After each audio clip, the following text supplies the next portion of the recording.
وَتَضَعُ كُلُّ ذَاتِ حَمْلٍ حَمْلَهَا وَتَرَى النَّاسَ سُكَارَىٰ، ہر حاملہ کی حمل گر جائیں گے اور دنیا ایسی پوزیشن میں ہوگی وَتَرَى النَّاسَ سُكَارَىٰ، دیکھنے والا جب لوگوں کو دیکھے گا ایسا لگے گا کہ سارے انہیں شراب پی کر نشہ کھا لیا ہے، نشے کے اندر مدہوش ہیں، لیکن فرمایا مَا هُمْ بِسُكَارَىٰ، وہ نشہ نہ ہوگا، وَلَٰكِنَّ عَذَابَ اللَّهِ شَدِيدٌ، اللہ کا سخت عذاب ہوگا۔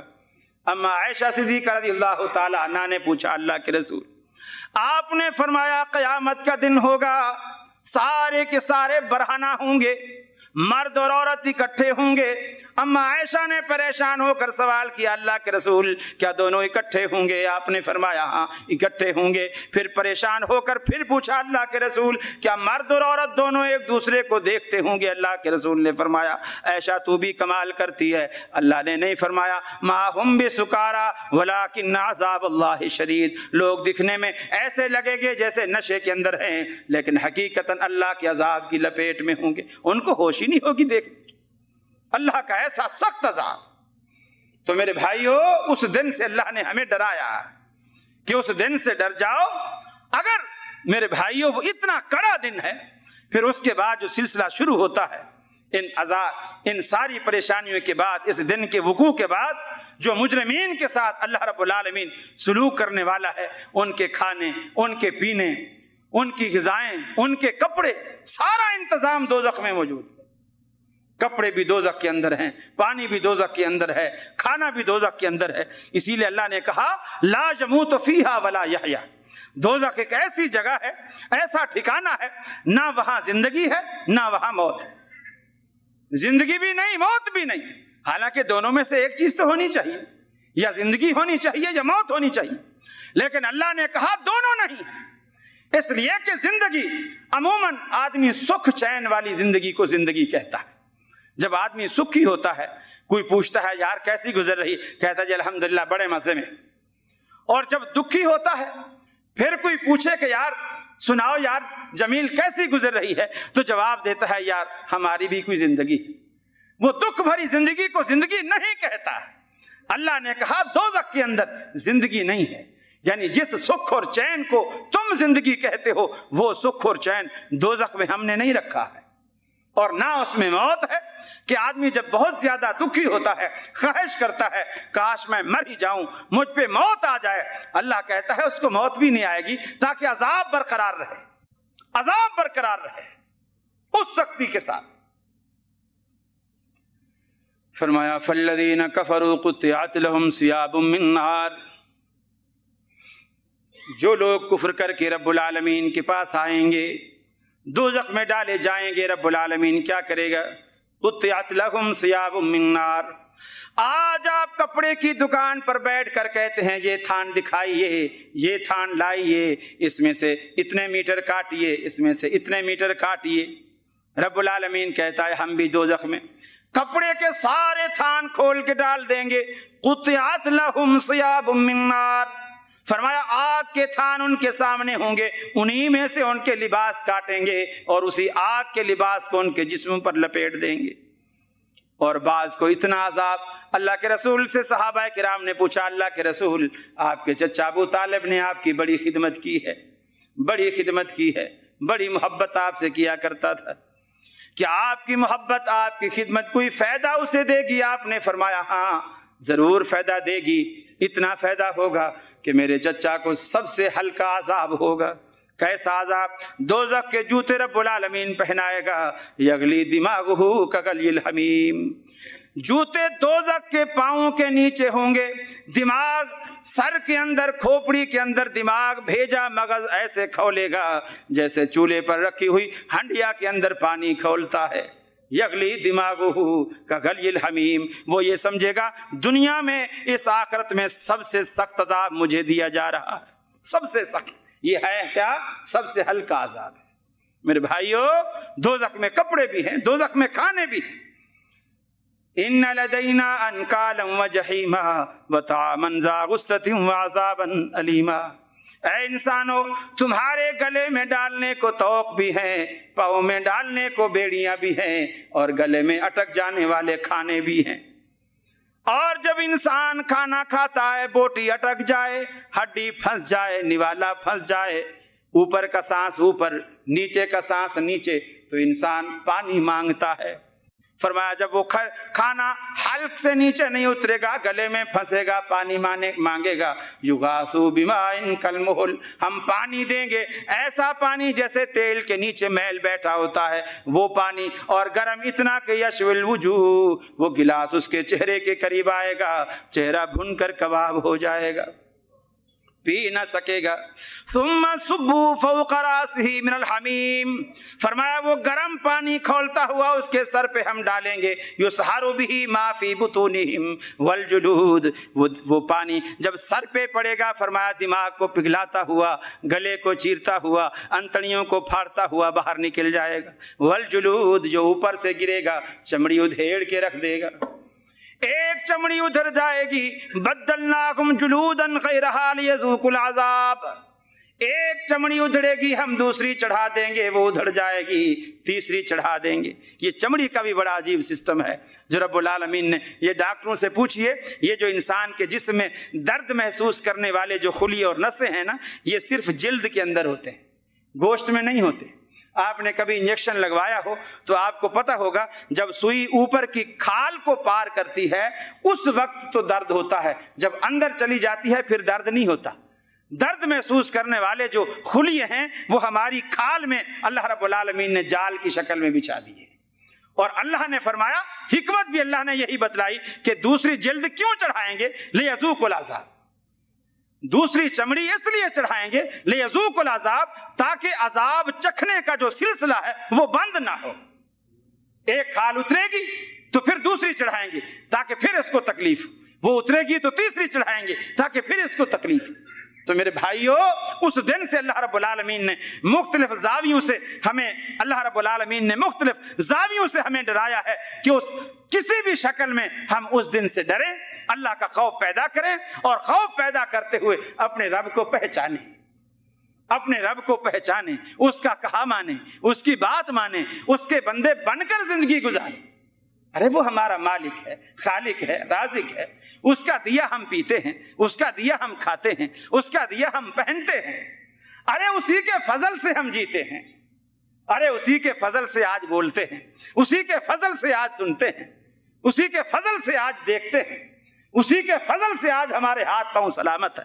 اگر اسی کو ہم نے ناراض کر دیا, وہی ہم سے روٹھ گیا جو سب کا داتا ہے, جو یہ سب نعمتیں دیتا ہے, اسی کو ہم نے ناراض کر دیا, وہی ہم سے روٹھ گیا, تو ہمارے پلے کیا رہے گا, ہمارے پلے کیا رہے گا. میرے بھائیو, وہ ایسا طاقت والا ہے. اما عائشہ صدیقہ رضی اللہ تعالی عنہ فرماتی ہیں, اللہ کے رسول, میں آخری لمحات جو اللہ کے رسول نے اس دنیا میں گزارے ہیں اس وقت میں آپ کے ساتھ تھی, آپ کا سر مبارک میری چھاتی کے ساتھ تھا, میں نے ایسے روکا ہوا تھا, میں ان لمحات میں آپ کے ساتھ تھی. اللہ کے رسول بار بار پانی میں, ٹھنڈے پانی میں ہاتھ ڈالتے, اپنے چہرے پر پھیرتے, اس بخار کی تپش کی وجہ سے چہرے پر پھیرتے, اور بار بار یہ کلمات زبان پر لاتے, اللہم اعنی علی سکرات الموت وغمرات الموت, اے اللہ میں تیرا کمزور اور ناتواں بندہ ہوں, موت کی سختیاں, یہ موت کی شدت میں برداشت نہیں کر سکتا. اللہ اس سختی اور شدت کو برداشت کرنے کی اعنی, مجھ میں ہمت اور قوت اور طاقت پیدا فرما. میرے بھائیو, اللہ کا رسول بھی اللہ سے ڈرتا ہے, اللہ کا رسول اللہ سے ڈرتا ہے, اور ہم کچھ نہ ہو کر نہیں ڈرتے. وہ سب کچھ ہو کر, اللہ کا پیغمبر ہو کر, اللہ کا قریبی ہو کر, اللہ کا برگزیدہ ہو کر, جس پر رسالت اور نبوت کا آخری تاج اللہ نے اس کے سر پہ رکھا ہے, وہ اللہ سے اتنا ڈرتا ہے. اور ہم جس کے پلے کچھ بھی نہیں ہے, اللہ کا ڈر, اللہ کا خوف ہم نکال کر دنیا میں دندناتے پھر رہے ہیں, یہ بات کچھ سمجھ سے بالاتر ہے. تو اللہ نے مختلف زاویوں سے ہمیں ڈرایا. ایک وہ بھی ہے, فرمایا وسیق الذین کفروا الی جہنم زمرا حتی اذا جاؤوها فتحت ابوابها وقال لهم خزنتها الم یأتکم رسل منکم یتلون علیکم آیات ربکم. دوزخیوں کو رب العالمین ہکائے گا, بھگائے گا, چلائے گا دوزخ کی طرف. دوزخ کی طرف آئیں گے فرشتے جو جہنم کے دروغے کھڑے ہوں گے, وہ پوچھیں گے